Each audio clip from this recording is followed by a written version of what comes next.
கர்த்தருடைய பரிசுத்த நாமத்திற்கு ஸ்தோத்திரம் உண்டாவதாக. கர்த்தராகிய இயேசு கிறிஸ்துவின் நாமத்தில் உங்களுக்கு கிருபையும் சமாதானமும் உண்டாவதாக. இந்த நாளுக்குரிய தியானத்திற்கான தேவ வார்த்தை ஏசாயா அதிகாரம் 57 வசனம் 20. துன்மார்க்கரோ கொந்தளிக்கும் கடலை போலிருக்கிறார்கள். அது அமர்ந்திருக்க கூடாமல் அதன் ஜலங்கள் சேற்றையும் அழுக்கையும் கரையில் ஒதுக்குகிறது. பிரியமானவர்களே, கர்த்தருடைய பிள்ளைகளாகிய நாம் நீதிமான்களாய் நீதியுள்ள வாழ்க்கை வாழ்கிறவர்களாய் இருக்க வேண்டும். ஏசாயா 57:20 துன்மார்க்கரோ கொந்தளிக்கும் கடலை போலிருக்கிறார்கள். அது அமர்ந்திருக்க கூடாமல் அதன் ஜலங்கள் சேற்றையும் அழுக்கையும் கரையில் ஒதுக்குகிறது என்று சொல்லப்பட்டுள்ளது. துன்மார்க்கருடைய வாழ்க்கை ஒரு சமாதானம் இல்லாத வாழ்க்கையாயிருக்கும். எவ்வளவு பணம் செல்வாக்கு இருந்தாலும் தான் செய்கிற அநீதி நிமித்தமாக அவன் சமாதானமாக வாழ முடியாது. தான் கெட்டு போவதும் இல்லாமல் தன்னோடு இருக்கிறவர்களை, தன்னை சுற்றிலும் இருக்கிறவர்களை அழிக்கும்படியாக, அவர்களுடைய சமாதானத்தை கெடுக்கும்படியாக அவர்களுடைய சிந்தனைகள் பொறாமையினால் நிறைந்து அநீதியினாலும் தீய குணங்களினாலும் நிறைந்திருக்கும். கொந்தளிக்கும் கடல் தன்னுடைய ஜலத்தினால் சேற்றையும் அழுக்கையும் கரையில் ஒதுக்கும். அதே போலத்தான் துன்மார்க்கனும் கொந்தளிக்கும் கடலை போல் இருக்கிறார்கள். தங்களுக்குள் இருக்கும் தீய கிரியைகளை கரையிலே ஒதுக்கி பிறரை துன்புறுத்துகிறார்கள். பிறர் சமாதானமாய் இருப்பதை விரும்பாமல் பிறருடைய சமாதானத்தை கெடுக்கும்படியான திட்டங்களை தீட்டுகிறார்கள். துன்மார்க்கருக்கு ஒருபோதும் சமாதானமில்லை.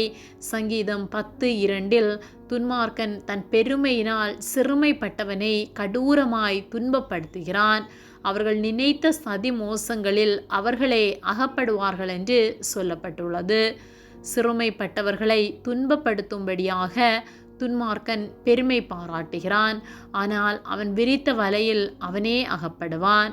ஆகவே தான் சங்கீதம் 1:1 துன்மார்க்கருடைய ஆலோசனையில் நடவாதே என்று வேத வார்த்தை சொல்லுகிறது. ஒருவேளை நம்மிடம் கர்த்தர் விரும்பாத குணம் காணப்படுமானால் இதிலிருந்து நாம் விடுபட வேண்டும். துன்மார்க்கனுக்கு சமாதானம் இல்லை என்று தேவன் சொல்லுகிறார் என்று ஏசாயா 57:21 சொல்லப்பட்டுள்ளது. ஆகவே கர்த்தர் அருவருக்கிற கிரியைகள் நம்மிலே காணப்படுமானால் அதை முற்றிலுமாய் விட்டு கர்த்தரிடத்தில் ஒப்புரவாகுவோம். துன்மார்க்கருக்கு ஒருபோதும் சமாதானமில்லை.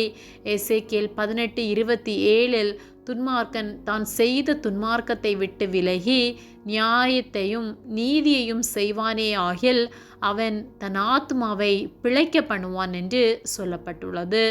ஆகவே துன்மார்க்க குணத்தை விட்டு கர்த்தரிடத்தில் திரும்பி நம்முடைய ஆத்மாவை பிழைக்க பண்ணுவோம். நம்முடைய ஆவி, ஆத்மா, சரீரத்தை பரிசுத்தப்படுத்துவோம்.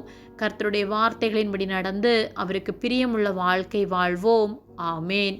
ஜெபம்.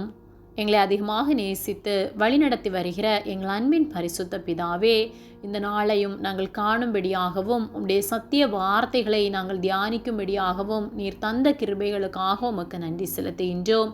இந்த நேரத்திலும் எங்களிடத்திலே நீர் விரும்பாத அருவருக்கிற குணங்கள் காணப்படுமானால் அதிலிருந்து நாங்கள் விடுதலையாக அதை விட்டு விலக நீர் எங்களுக்கு உதவி செய்யும்படியாய் ஜெபிக்கின்றோம். நீர் விரும்புகிற வாழ்க்கை வாழ நீர் எங்களுக்கு உதவி செய்யும்படியாய் ஜெபிக்கின்றோம். உம்முடைய வார்த்தைகளை கைக்கொள்ளத்தக்கதான கிருபைகளை நீர் எங்களுக்கு தரும்படியாய் ஜெபிக்கின்றோம். உதவி செய்கிற உம்முடைய அன்பிற்காக நன்றி செலுத்துகின்றோம். இயேசுவின் நாமத்தில் ஜெபிக்கின்றோம் பிதாவே. ஆமேன். கர்த்தர் உங்களை ஆசீர்வதிப்பாராக.